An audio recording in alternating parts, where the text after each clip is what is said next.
మన VVIT university absolute discipline, absolute education.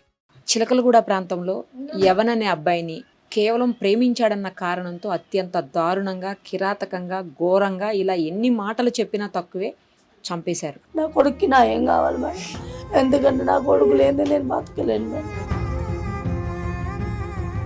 అంత దారుణంగా చంపేశారు మేడం. అసలు పొడిచి చంపారంటే నేను తట్టుకోలేకపోతున్నాను మేడం.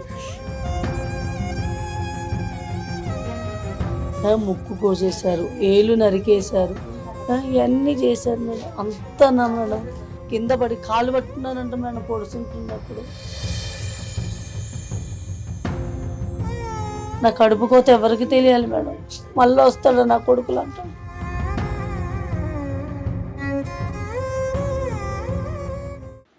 years ఉంటాయి. అబ్బాయి బీటెక్ చదువుతున్నటువంటి అబ్బాయి, చాలా డీసెంట్గా పెరిగినటువంటి అబ్బాయి అని చెప్పి చుట్టుపక్కల అందరూ చెబుతున్నారు. బాగా చదువుకునేవాడు, మంచి అబ్బాయి అని. బట్ అలాంటి అబ్బాయిని కిరాతకంగా చంపారు. చంపిన వాళ్ళలో మైనర్ కూడా ఉన్నాడు. 10 మంది ఘోరంగా చంపారనమాట. ఆ తల్లి బాధ ఎప్పటికీ ఎవ్వరూ తీసివేయలేరు. ఆమె ఇప్పటికీ కూడా కంటికి మింటికి ఏకదాటిగా ఏడుస్తూనే ఉన్నటువంటి పరిస్థితి. జరిగి కూడా దాదాపు 5-6 రోజులు అయిపోయింది. అయినా కూడా ఆవిడ బాధను ఎవరూ తీసేయలేనటువంటి ఘోరమైన పరిస్థితి ఉంది. ప్రస్తుతం వాళ్ళ ఇంట్లోనే మనం ఉన్నాము. ఒకసారి ఆమెతో మాట్లాడదాం. అమ్మా, నేను చెప్పినట్లు మీ బాధనైతే ఎవ్వరూ ఎప్పటికీ తీసేయలేరు. కానీ నేను ఇప్పుడు బయట విన్నాను ఏంటంటే, అమ్మాయి ప్రేమించుకున్నారని తెలిసిన తర్వాత వాళ్ళు మీరు వాళ్ళు అందరూ పెద్దవాళ్ళందరూ కలిసి కూర్చొని మాట్లాడుకుని రాలేదమ్మా. సాయన్న మా కొడుకు ఆయన వచ్చి ఇట్లా కొడతాకు వచ్చాడన్నట్టు కూడా మాకు చెప్పలేదు మేడం. మా యారాలు ఇక్కడే బయట టిఫిన్ సెంటర్ పెట్టి ఇట్లా అవుతుంది అనగానే వాన పడుతుంది దవనదనమ్మ మా కొడుకు నేను చేతాడు. నేను ఆయన పోయిన నెల మే నెల 22 తారీఖు మేడం, పోయిన సంవత్సరం సాయంత్రం 7:30-8 అవుతుంది మేడం. అప్పుడు కొడతాకు గుంపులు ఎక్కువ వచ్చారంట మేడం. ఇక్కడ ఉన్న మా అందరినీ మా కొడుకు భయపడుతున్నా, నాకు చెప్పట్లా. మా అమ్మమ్మ ఏం టెన్షన్ పడుతుంది నాకేం చెప్పట్లా. మా ఆరాలు మా బిడ్డ చెప్పారు, పిన్నీట్లో వచ్చారు పిన్నాను. కానీ నేను మా ఆయన దబదబ వాన్లోనే బయటకు వచ్చిన. వచ్చాక ఎందుకు చెప్పాలంటే ఏం కాదంటే ఏం కాదేంట్రా ఇట్లా అని. అదే నాకు పిల్లలంతా సరే వాళ్ళను పడుతుంది ఎందుకమ్మా అని. ఇప్పుడు అనిల్ అన్న పిల్లాడు లోపలికి తీసుకొచ్చి ఇదే ఇంట్లో ఉంటుండే గంగపుత్ర సార్ మాట్లాడితే ఆ పిల్లాడు అప్పటికి వార్నింగ్ ఇస్తున్నాడు. అంటే మరి మా ఆయన అన్నాడు, ఒక్క చెయ్యి చప్పట్లు మోగదు, 2 చేతులు అయితేనే మోగుతుంది అని చెప్పాడు. నేను అన్నా, మీ మరదలకి ఎన్నోసార్లు చెప్పిన రాబోద్దు. నేను అప్పటికి చెప్పినా మేడం. అప్పటికి వస్తుంటే నువ్వు అసలు ఏందమ్మా మీ దాంట్లో అంటే ఫ్రెండ్షిప్ అని ఫస్ట్ నుంచి చెప్పుకొచ్చింది మేడం. నాకు మాట్లాడినా అంటే నేను పనికి వెళ్ళి వచ్చేవాడికి వచ్చేది. వస్తే నువ్వు ఎందుకు వస్తున్నామ్మా అసలు ఎవరు నీకేమవుతాడు అదంటే మా ఆంటీ ఫ్రెండ్ అయినా కూడా నేను ఇట్లా చెప్పిన, ఒక ఆడపిల్లవమ్మ వద్దు, నువ్వు ఇట్లా అవుతుంటే అందరూ తప్పుగా ఆలోచిస్తారు. నువ్వు నాలాంటి బిడ్డ ఉంది నీకు కూడా, నాకు వద్దమ్మా నువ్వు రావద్దు వద్దు. తర్వాత మళ్ళీ అన్నాక కూడా వచ్చింది మేడం, చాలాసార్లు వచ్చింది. వచ్చాక లాస్ట్కి ఒకసారి మా బాబు లేడు, వస్తే ఇప్పుడు ఇంటికి వచ్చిన మనిషిని అయితే నువ్వు ఇంట్లోంచి వెళ్ళిపోను కూర్చోబెట్టి ఆ పిల్లకి నచ్చ చెప్పిన, అమ్మ మీ బాబాయ్ వాళ్ళు మంచిగా, మీ బాబాయ్ మా బావ దోస్తులు చిన్నప్పటి నుంచి చూస్తున్నాం, వద్దమ్మా మంచిగా ఉండదు, ఒకరికొకరు తెలిసాక కూడా కొట్లాటలు పంచాయతీలు ఎందుకు, నా కొడుకు ఎవరితో మాట్లాడు. అప్పుడు చెప్పింది, నాకు ఎవరంటే చాలా ఇష్టం అంటే నేను చేసుకుంటా, వద్దు అంటే నేను ఎవరిని తప్ప ఇంకెవరిని చేసుకున్నా అంటే అన్నది మేడం. వద్దని కూడా తిట్టాక పాపం రాలేదు. నువ్వు రావద్దమ్మా అస్సలు రావద్దు, నీ వల్ల నా కొడుకు ఏమన్నా అయిందంటే నేను తట్టుకోలేను, కష్టపడి పెంచుకుంటాను అంటే రాలేదు మేడం.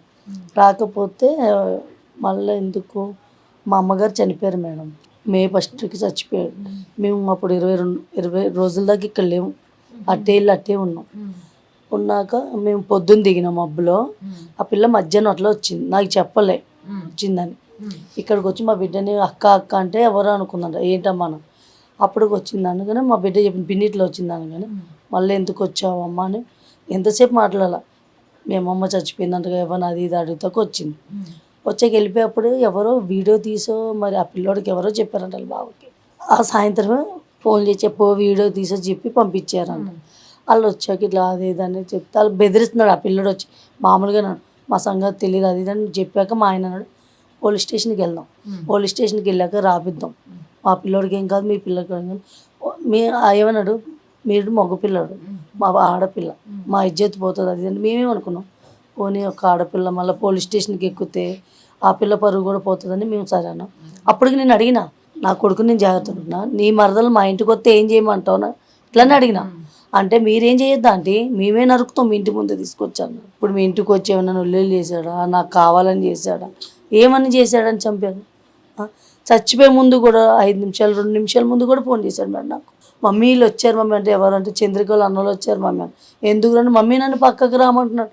అంతే మేడం నాతో మాట్లాడింది. అప్పటికి నేను ఫోన్ చేస్తానున్నా ఫోన్ చేస్తుంటే తెలియదు. చచ్చిపోయి కూడా పోలీసు వాళ్ళకి ఫోన్ వస్తుంటే ఇందాక వీడియోలో విన్నాను నేను. ఆ రక్తం అడుగులను ఫోన్ నాది నా కొడుకు ఫోటో పెట్టుకుంటాడు. ఫోన్ వస్తుంటే నేను నా కొడుకు కనబడుతుందంట. సారే ఎత్తి ఏం చెప్పాలో కూడా తెలియలేదంట. ఇందాక వీడియోలో చూసిన, నేను ఇంతవరకు చూడలే. అంత చెప్పాక అంత దారుణంగా చంపుతారా మేడం చెప్పండి. బీటెక్ అడిగారు మేడం, మమ్మీ నేను నీకున్నా నేనున్నా అని అడిష్టంతోనే చదివించిన మేడం. డిగ్రీ చదవనన్నాడు. మమ్మీ నాకు మల్లారెడ్డిలోనే సీట్ కాదు అంటే నేను అన్నా నా పరిస్థితి బాగాలేను అన్నా, నేను చదివించుకోలేనంటే నువ్వు చదివిస్తే దాంట్లో చదువుతలేతే చదవనే అన్నాడు. ఎందుకంటే చదివేవాడు మంచి చదువుతాడు మేడం. సరే అప్ప అని నా కొడుకుకి చదివించిన మేడం. ఇంకొక సంవత్సరం ఫీజు కడితే వాళ్ళ అక్క పెళ్ళి ఎంత మంచి చేశాడంటే అంత మంచి చేశాడు మేడం. నాకు ఒక అక్క, ఆ అక్క మళ్ళా చెయ్యం మమ్మీ అని అప్పు చేసుకోవడం చేసిన. మమ్మీ అయిపోతుంది 4th ఇయర్ నాకు తెలియదు మేడం. 4th ఇయర్లో అంత వెళ్ళకపోయినా ఏం కాదు మమ్మీ, అక్కను మంచిగా చూసుకుందాం, నిన్ను నేను చూసుకుంటా అది ఇదని చెప్పాడు మేడం. ఈలోపు ఇంత జరిగింది మేడం. అసలు ఊరికి వెళ్ళిపోతాడు మేడం సినిమా, ఇక్కడ ఉండనే ఉన్నాడు. ఒక్కటే ఎగ్జామ్ అది అయిపోయాక ఊరికి వెళ్ళిపోయి 1-2 నెలల దాకా అక్కడే ఉంటాడు. అక్కడ పార్ట్ టైం పని చేసుకుంటా కూడా అక్కడ అందరిని అడిగి పెట్టుకున్నాడు మేడం. నాకు పని చూడండి. ర్యాప్టో కొట్టాడు మేడం వాళ్ళ అక్క పెళ్ళప్పుడు. చదువుతా కూడా టాపీ పని కూడా చేశాడు మేడం. మా అక్క కొడుకుతోనే వెళ్ళాడు. వద్దు నాన్న నువ్వు చేయలేవంటే పైసలు కావాలిగా మమ్మల్ని టాపీ పని చేశాడు. టెంట్లు వేస్తారు కదా మేడం, ఆ టెంట్లు వేసే పని కూడా చేశాడు మేడం నా కొడుకు. ఆ ఊరికి వెళ్ళి అప్పుడు దెబ్బ తలిగినా కూడా నాకు చెప్పలే, సీకు పడిపోయి నెత్తి మీద పడ్డదంట. అట్లా కూడా పని చేశాడు మేడం. పని చేసి ఆ డబ్బులు మా బిడ్డ పెళ్ళప్పుడు ఎల్లమ్మ లగ్గం చేసినాం మేడం మేము. మమ్మీ నేను ఎల్లమ్మ లగ్గాన్ని కలుపుతా, నా కష్టపడింది కలుపునా దేవుడికి మంచిదే కదా అని ఆ డబ్బులతో ఏటను తెచ్చాడు మేడం. ఏటను తెచ్చాడు, పని చేశాడు, అంతా చేశాడు. నా కొడుకు అసలు ఎంత మంచోడు అంటే అంత మంచోడు. నాకు మళ్ళీ రాడు మేడం అసలు. మేడం నేను ఎప్పుడు చూడలేదు కానీ మీ ఎప్పుడు చాలా యూట్యూబ్లో చూస్తాను మేడం. నా కొడుక్కి నా ఏం కావాలి మేడం, ఎందుకంటే నా కొడుకు లేనిదే నేను బతకలేను మేడం. అసలు అంత దారుణంగా చంపేశారు మేడం. అసలు పొడిచి చంపారంటేనే తట్టుకోలేకపోతున్నాను మేడం. అసలు చచ్చిపోయినట్టు కూడా నాకు చెప్పలేదు మేడం, ఎవ్వరు కూడా చెప్పాలి. అసలు ఆ పోట్ల మీద పోట్లు కొడుతుంది. ఇది అనేది ఇట్లా ఇడిపోయింది మేడం. అసలు ఇది అనేది ఒక గొయ్యి తీస్తే ఎట్లా ఉంటుంది మేడం అట్లా 3 ముక్కు కోసేశారు, ఏళ్ళు నరికేశారు, ఇవన్నీ చేశారు మేడం. అంతనా మేడం ఆడేమైనా రౌడీయా అసలు ఏంది మేడం, అంత నరికారు. కింద పడి కాళ్ళు పట్టుకున్నారంట మేడం పొడుచుంటున్నప్పుడు. ఏ తల్లికైనా జాలని పిల్ల చూస్తున్నారు మేడం, సినిమా షూటింగ్ చూస్తున్నారు. ఒక్కళ్ళన్నా మళ్ళాంటి వాళ్ళు మన కట్టో గిట్టో కొడితే నా కొడుకు నాకు బతికేడుగా మేడం. అట్లా చూస్తున్నారు మేడం, అట్లనే చూస్తూ ఉన్నారు. వాళ్ళకి పిల్లలు లేరా మేడం, వాళ్ళకి ఇంత జాలి కూడా. నా కడుపు కోత ఎవరికి తెలియాలి మేడం. మళ్ళీ వస్తాడు నా కొడుకులు అంటాడు. మాకు న్యాయం కావాలి మేడం. నాకున్నదాడు ఒక్కడే మేడం. నా బిడ్డ పెళ్ళి అయిపోయింది. మిమ్మల్ని ఒక్కటే కోరుతున్నాను మేడం. నేను ఎప్పుడు చూడలే, నేను ఎప్పుడు వీడియోలో మాట్లాడాల, మీ చాలా చూసిన, మీరు న్యాయం చేస్తారని నాకు తెలుసు మేడం. నా కొడుకు నాకు కావాలి మేడం. న్యాయం చేయను మేడం. నా కొడుకు లేని నేను బతకలేకపోతున్నా. అసలు నా కొడుకే నా ప్రాణం మేడం. చిన్నప్పటి నుంచైనా అల్లారు ముద్దుగా పెంచుకున్నాను మేడం. కానీ ఇంత దారుణంగా అవుతాడు అనుకోలేదు మేడం. ఒకసారి అందరు కలిసి కూర్చొని మా అబ్బాయి రాడు మీ అమ్మాయి జోలికి అని మాట్లాడుకున్నారంట కదా, మా తర్వాత కూడా ఎందుకు వచ్చారు మళ్ళీ? అసలు అయిపోయింది మేడం. మాకు దమ్మాయిగూడలో ఇల్లు వచ్చింది మేడం. అసలు ఇక్కడి నుంచి కదలపోతుండే మేడం. మేము మా బాబుకి ఇష్టం లేదు, పుట్టింది ఇక్కడే, పెరిగింది ఇక్కడే, చదివింది ఇక్కడే అని వెళ్ళొద్దంటే మేము ఏం చేసాం, మాకు ఇల్లు ఇవ్వను అంటున్నారు మేడం. క్యాన్సిల్ చేస్తా అన్నారు. మాకు ఏ ఆధారం లేదు. ఇల్లు వచ్చింది ఎందుకు పోగొట్టుకోవాలని అక్టోబర్లో వెళ్ళిపోయినాం మేడం. కొన్ని రోజుల దాకా కూడా ఇక్కడ వదిలి రాలేదు మేడం. ఇక్కడే పుట్టిన ఇక్కడే పెరిగిన నాకు అక్కడికి రాబుద్దు అట్లా అది ఇదని ఇక మా బిడ్డ పెళ్ళి పెట్టుకున్నాక పెళ్లి పనులన్నీ ఇక్కడి నుంచే చేసుకున్నాం మేడం మేము. అక్కడ కూడా కొనుడే కానీ చేసేడే కానీ ఇక్కడి నుంచే కొనుక్కొనిల్లుడు అన్నీ చేసుడు అని ఆఖరికి శుభలేఖ కూడా తెచ్చి మేడం నేను అక్కడ పెట్టినానంటే ఈ ఇంట్లోనే పెట్టాడు మేడం. శుభలేఖ కూడా తీసి కూడా ఈ ఇంట్లోనే పెట్టాడు మేడం. మనం ఎల్లమ్మ దగ్గర పెట్టాలనంటే ఆడికి ఏమనిపించిందేమో శుభలేఖ కూడా నా బిడ్డ శుభలేఖ కూడా తీసి ఇక్కడే పెట్టాడు. నేను అదే అనుకున్నా మన ఇంటికి తీసుకెళ్దామంటే ఇక్కడ పెట్టాడు ఏంటని. వాళ్ళ అక్కది అన్ని ఇక్కడి నుంచే చేశాడు మేడం. అలా వాళ్ళ అక్క అంటే చాలా ప్రాణం మేడం. చిన్నప్పటి నుంచి పెంచింది నా బిడ్డ మా బావ బిడ్డ. అసలు ఆడు ఏం చేశాడు మేడం, ఎవరికైనా అన్యాయం చేశాడు. అప్పటికి ఆ పిల్ల ఫోన్ చేసిందంట మేడం, నాకు చెప్పాడు మమ్మీ ఇట్లా చేసింది ఇట్లా చేస్తున్నాడు అంటే. ఇట్లా చంపుతాడు నాకు చెప్పలేదు మేడం, నాకు చెప్పాల మమ్మీ ఇట్లా తెలుసు బెదిరించారని వీడియోలో వచ్చిందని నేను ఇప్పుడు విన్నాను మేడం. ఏమని చెప్పాడంటే నాకు వీడియో వినిపిలా అంటే వీడియో ఉందని చెప్పాల. ఇట్లా ఇట్లా అంటుందా మమ్మీ ఇట్లా వచ్చేస్తుంటే నన్ను చదువుకోనట్లో కొడుతున్నారు అది ఇది అంటే. నేను అప్పుడు ఏమన్నా వాళ్ళు బాగా వచ్చి బెదిరించాడు, నాన్న వీడియో తీసావా అంటే అది తీసిన, మంచి పని చేసినావు నాన్న తీసుకురావుతుంటే నీకంటే ముందే నేను చెప్పినా మమ్మీ నేను పెంచుతాను మా అమ్మాయి నన్ను పెంచుతుందని చెప్పాను మమ్మీ, వద్దు సెటిల్ అయ్యాక కావాలంటే చేసుకుందాం అని చెప్పాడంట మేడం. ఇప్పుడు ఏమన్నా వచ్చే అన్నాడా లేపుకెళ్ళిపోదాం అన్నాడా పెళ్ళి చేసుకుందాం అన్నాడా మేడం? దేనికి చంపారు మేడం? ఇప్పుడు చంపినోడికి కూడా ఆడికి కూడా కొడుకులు ఉన్నారుగా మేడం. మేము ఇప్పుడు కూడా మేడం నేను కన్నానే కానీ ఆడ ఎట్లా చెప్తే అట్లనే నడిపించుకొచ్చినా మేడం. వాళ్ళ అక్క పెళ్ళే కానీ ఏదైనా కూడా మళ్ళా అప్పు చేసినా కూడా ఏం చేసాం మమ్మీ, ఎంత తెచ్చావు మమ్మీ అప్పు, ఎంత ఎంత కట్టాలి మమ్మీ వడ్డీలు, ఏం చేద్దాం నువ్వు దీనికి మళ్ళీ దేనికి ఖర్చు పెట్టావని నన్ను అడుగుతాడు మేడం. ఒక్కొక్కసారి నేనే కోపం వచ్చి నీకు ఎందుకురా నేనే కదరా కట్టేదని కదే అప్పులు చేసేస్తున్నావు, నేను ఎత్తిండ పెట్టుకుని ప్రాణాన్ని తెచ్చుకుంటావా అట్లా చెప్పాడు మేడం. నువ్వు టెన్షన్ పడకు మమ్మీ అక్క పెళ్ళి చేసినాక ఆ అప్పు నేను కడతా.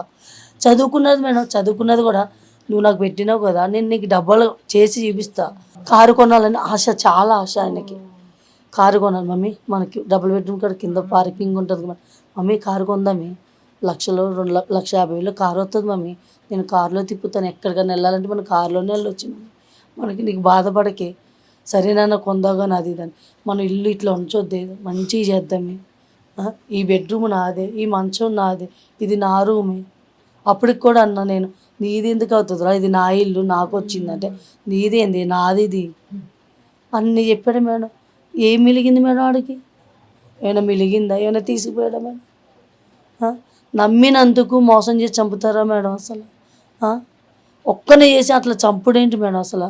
ఏదైనా ఉన్నా మాకు సరే మళ్ళీ మాట్లాడారు అనుకో, మాకు ఫోన్ చేసి ఇట్లా మాట్లాడుతున్నాడమ్మని మాకు చెప్పినా మా కొడుకుని మేము తీసుకెళ్ళిపోయి మా కడుపులో పెట్టుకునే వాళ్ళంగా మేడం. ఇంత దారుణం ఎక్కడ ఉందో మేడం అసలు? మీరు న్యాయం చేస్తారని నమ్ముతున్నాను మేడం, మా వెనకాల ఉంటారని నమ్ముతున్నాను. అసలు మాకు నా కొడుకు అంటే నాకు ప్రాణం మేడం. నా బిడ్డ ఉంది, నా బిడ్డనైతే చూసుకుంటానని ఒక ధీమా ఇచ్చాడు మేడం నా బిడ్డకి. నేనున్నా నీకు అక్కని నేను చూసుకుంటా, నీకు ఏ కష్టం వచ్చినా నేను చూసుకుంటా అని చెప్పాడు మేడం. ఇప్పుడు నా బిడ్డని ఎవరు చూడాలి మేడం?